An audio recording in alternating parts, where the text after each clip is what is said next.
Hi guys, it's Mrs. Allison. Today we are going to continue the idea of improper integrals and build off of what we did yesterday with type 1 to continue that discussion. And then we'll move into type 2 and you'll see that once we know how to do type 1 of improper integrals, type 2 follows pretty easily.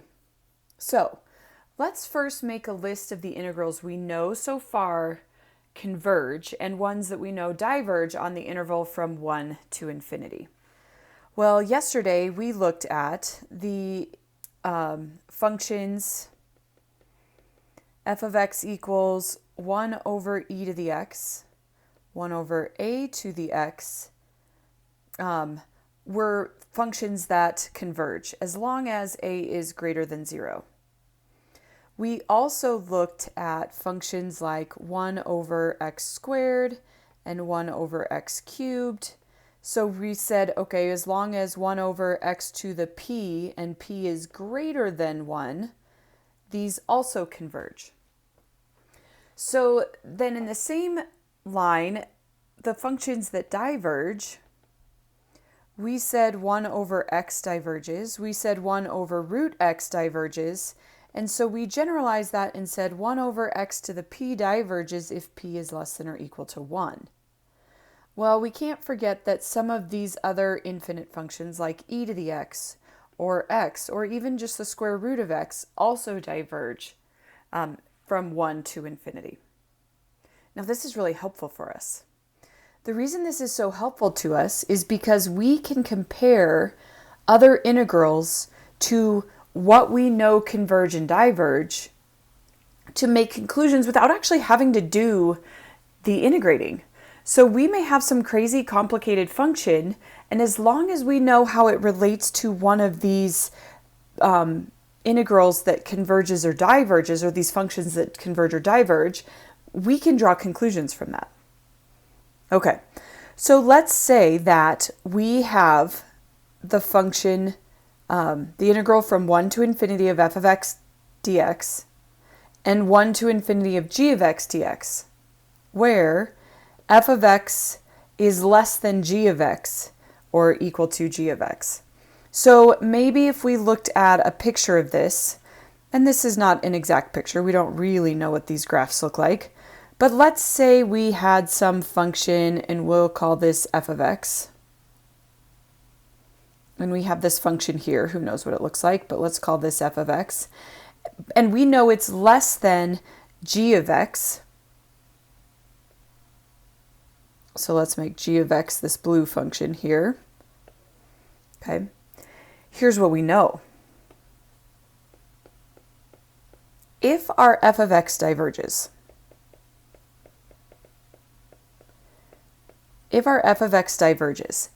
then we know for a fact g of x will also diverge. Think about it. If this smaller function right here we know diverges, one that is bigger than it is not going to converge. It has to diverge as well. So we can think about this, that if it's smaller and we work our way out, all of these are going to diverge.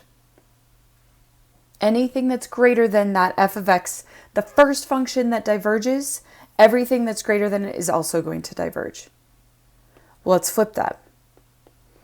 If we know that g of x converges on that interval, what did I just spell? Converges. I need an S.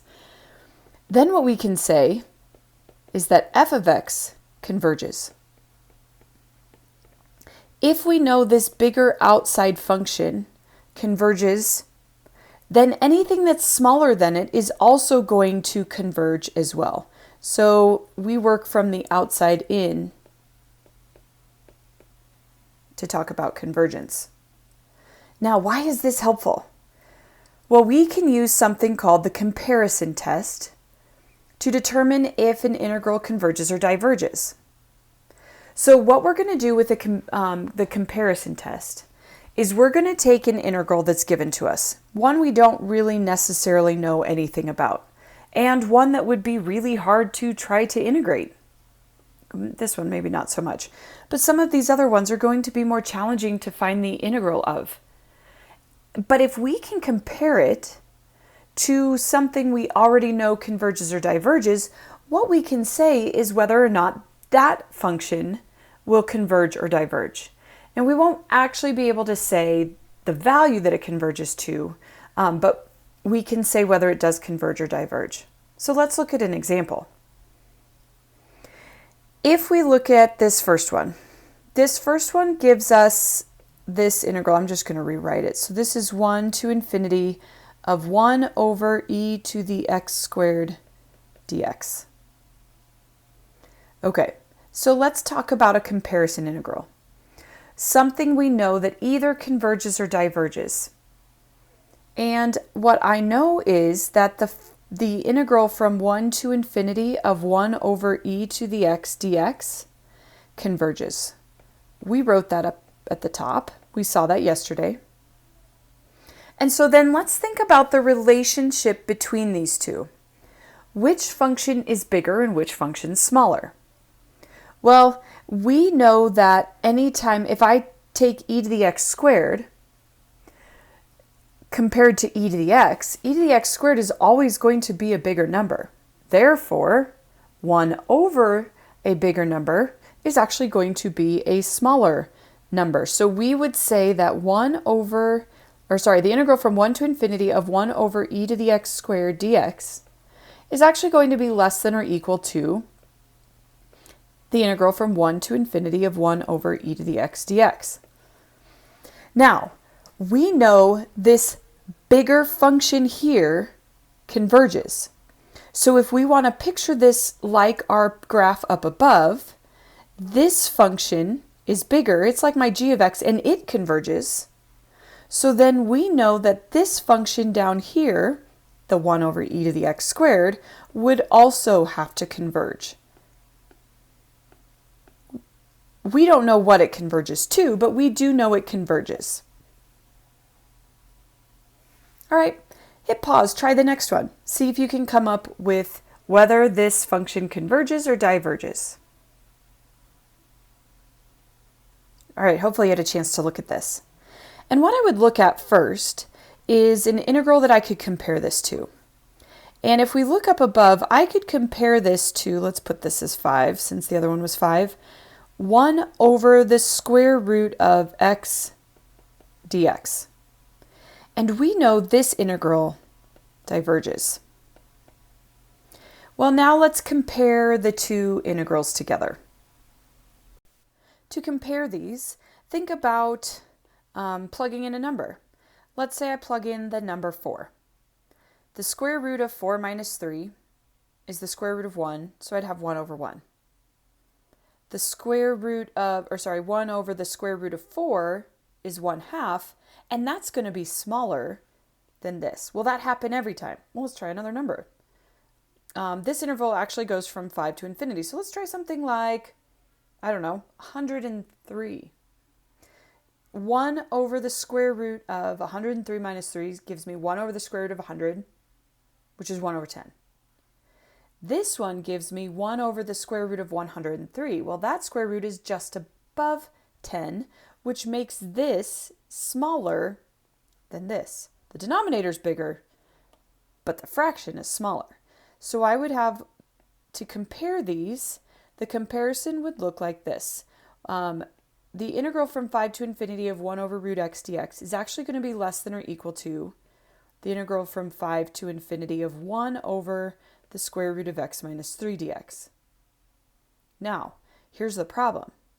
We know this smaller integral, picture it up above as the red graph, this smaller integral diverges.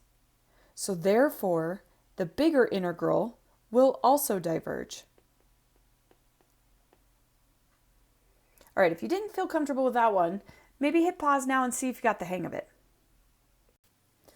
All right, here we go. So when we talk about this next one, really all we're concerned about is that denominator is really what we're concerned about. And I noticed that the denominator is x squared plus 3. And so therefore the comparison integral I'm going to look at is going to be 1 over x squared dx, which we know converges. Okay, so now I need to figure out how this integrand relates to the integrand of 1 over x squared. Okay, and truthfully, this cosine squared of x really doesn't matter. It doesn't affect the problem any, because why? Because this is always going to be between -1 and 1. We're never going to get a value in here that's going to be anything more than 1 or less than -1. And so this is always going to be between those two. So really not concerned about this. Now, if we think about this +3, I mean, in the grand scheme of things, towards infinity really isn't going to change infinity any. But what I do know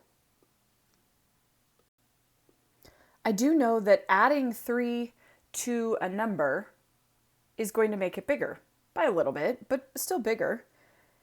But when I have something that's bigger in the denominator, that means this whole quantity is actually going to be less than one that doesn't have the +3.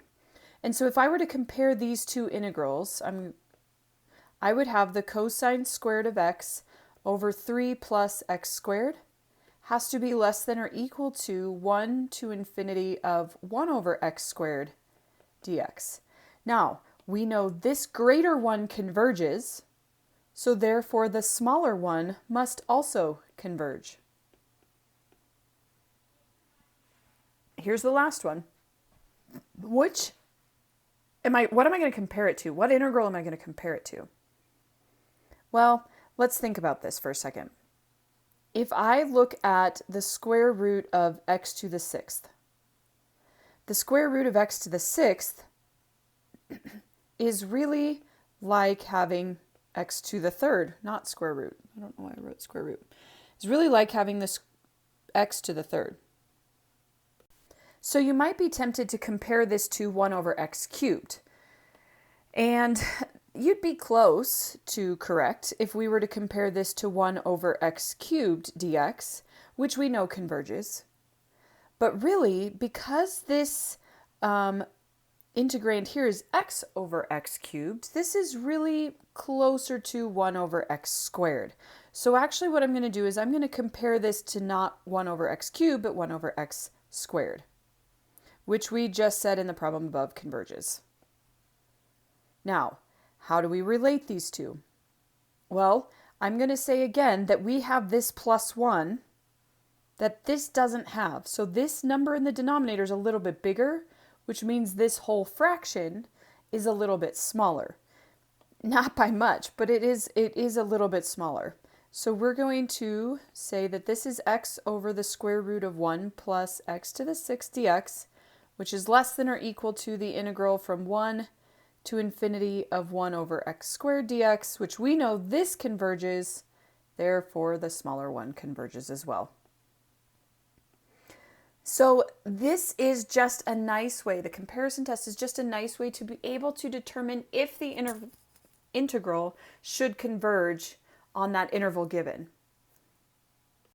It can be very helpful in determining our improper integrals and just whether or not they would even exist, if we should continue on finding them, because we can compare them to things that we know. All right, let's move on to type 2.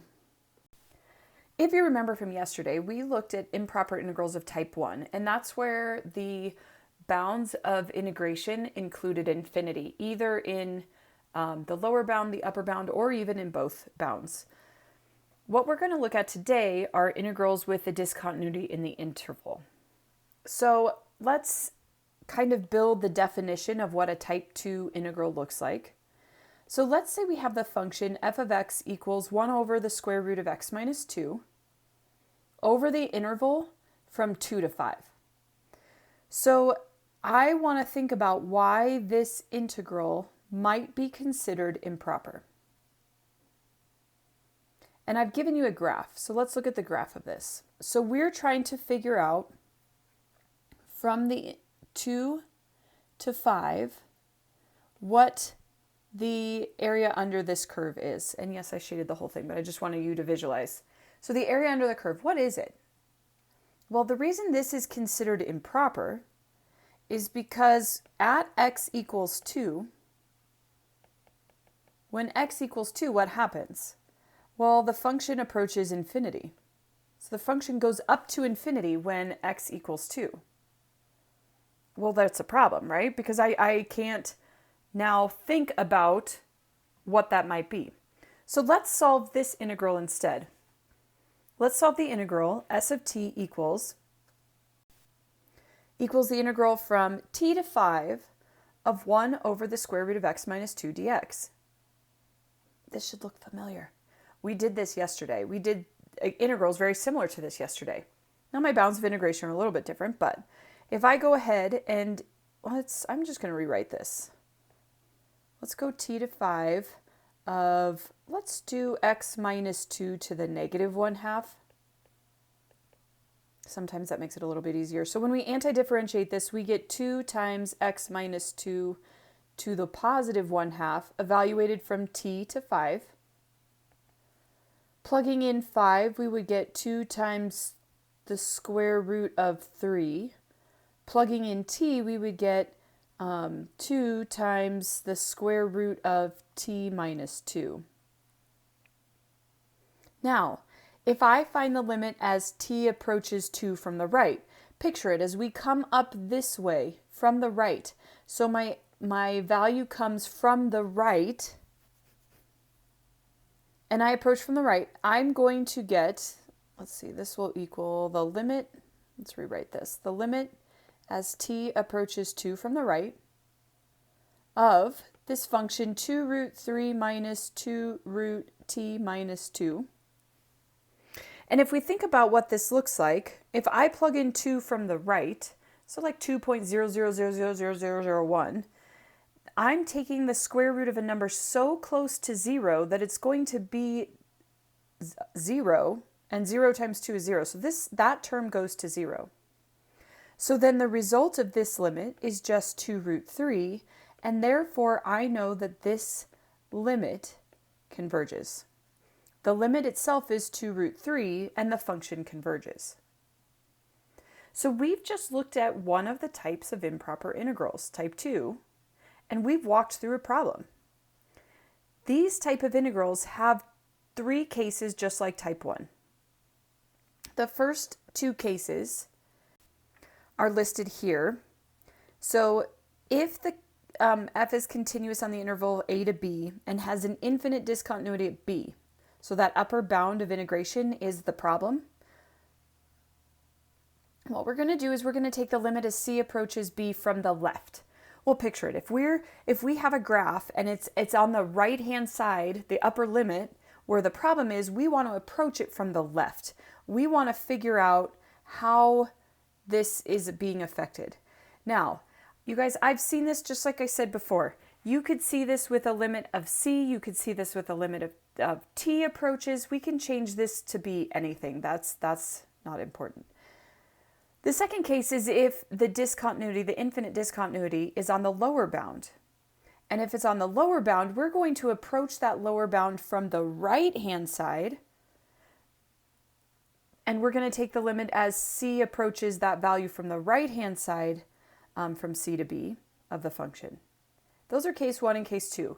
And so it converges if the limit exists, just like before. And the integral diverges if we cannot find the limit, or the limit is to infinity or negative infinity. Then case 3, which is similar to yesterday's case 3, says that if f is continuous on the interval, except there's some value within the interval that has an infinite discontinuity.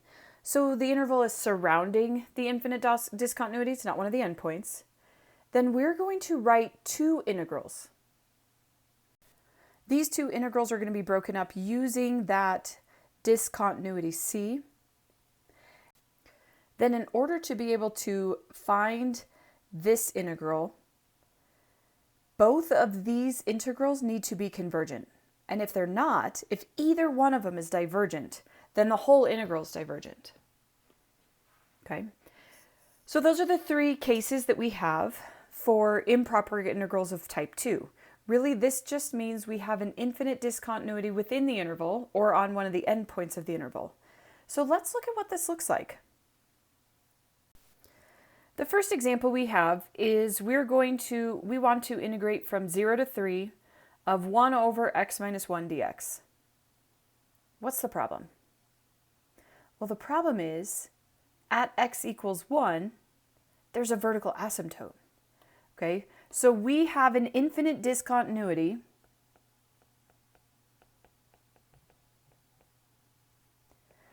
at x equals 1. We have a vertical asymptote. So this becomes the third type of type 2, the third case of type 2.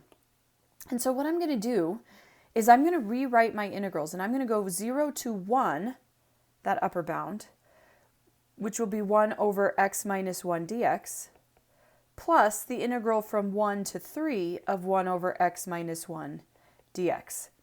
Now, this becomes now two problems, a case 1 and a case 2 problem. And what we need to do now is we need to evaluate both integrals. And remember, it's two parts. We're going to evaluate the integral, and then we're going to evaluate the limit, just like we did yesterday. So this first problem, let's focus just on this part. Let's focus on the integral, and let's do the limit as c approaches 1 from the left, because the bound that we're concerned about, is the upper bound. So let's approach c from the left. C approaches 1 from the left of the integral 0 to c of 1 over x minus 1 dx. And so if I evaluate this, I'm going to be taking the limit as c approaches 1 from the left of the natural log of x, the absolute value of x minus 1, evaluated from 0 to c. Those both look like zeros, 0 to c. So I'm going to be taking the limit as c approaches 1 from the left. And if I use the fundamental theorem of calculus, I will have the natural log of the absolute value of c minus 1 minus the natural log of 0 minus 1. So now as I evaluate, as c approaches 1 from the left, the natural log of c minus 1, or the natural log of the absolute value of c minus 1, is going to approach negative infinity. And the natural log of the absolute value of negative 1 is just going to be 0, so that part goes away. Therefore, I don't even need to evaluate the second integral because I know this diverges. If you're feeling brave, try this next example and then come back and check and see how you did. The first thing we need to do is make sure this actually fits the form of an improper integral. Is there a place from 0 to 1 where the natural log of x has an infinite discontinuity? Well, sure, at 0. We can't take the natural log of 0. So we know 0 is the problem. So this fits, this fits the type 1 or case 1 of type 2 for integrals. So the first thing that I need to do is I'm going to rewrite this to say I'm looking for the limit as c approaches 0 from the right of the integral of c to 1 natural log of x dx. Now, I don't know how many of you remember how to integrate the natural log of x. We've done it a couple times, but this is an integration by parts. So this integral is an integration by parts. So I'm going to come over here to the side just to get that part dealt with before we move on. So remember, for integration by parts, I'm going to let u equal the natural log of x, then du equals 1 over x dx. I'm going to let dv equal just dx, so then v equals x. And therefore, when I take the integral of u times v, so we would have x natural log of x minus the integral of v x du, 1 over x dx. And I integrate this, I get x natural log of x minus the integral of 1, which is just going to be minus x, plus c. Now for our problem, since we're going back into that definite integral up here, I don't actually need the plus c. So let's plug this back into our integral. So really what I'm finding is the limit as c approaches 0 from the right, oops, I already did the integral, of x natural log of x minus x evaluated from c to 1, which equals the limit as c approaches 0 from the right of, let's plug in 1. So we'd have 1 times the natural log of 1 minus 1 minus, plugging in c now, c natural log of c minus c. Okay, simplifying that just a little bit. We know that 1 times the natural log of 1 is just 0. So really what I can rewrite this as is the limit as c approaches 0 from the right of -1 minus c natural log of c plus c. And now I'm going to evaluate that as c approaches 0 from the right. And as c approaches 0 from the right, this c goes to 0. We're good there. I still have -1. You guys, we have a problem. We have a problem right here with this expression, because if I plug in 0 from the right, I have 0 times -infinity for this minus c natural log of c. So for this piece, you guys, I'm going to have to change this. This is an indeterminate form, so I can't take the limit right now. Well, what I can do is I can rewrite this, and using L'Hopital's, the idea of getting it ready for L'Hopital's, I'm going to do c approaches 0 from the right of the natural log of c over 1 over c. Checking this, I have the limit as c approaches 0 from the right of the natural log of c, which is -infinity, and the limit as c approaches 0 from the right of 1 over x, which is also infinity. So I'm L'Hopital ready.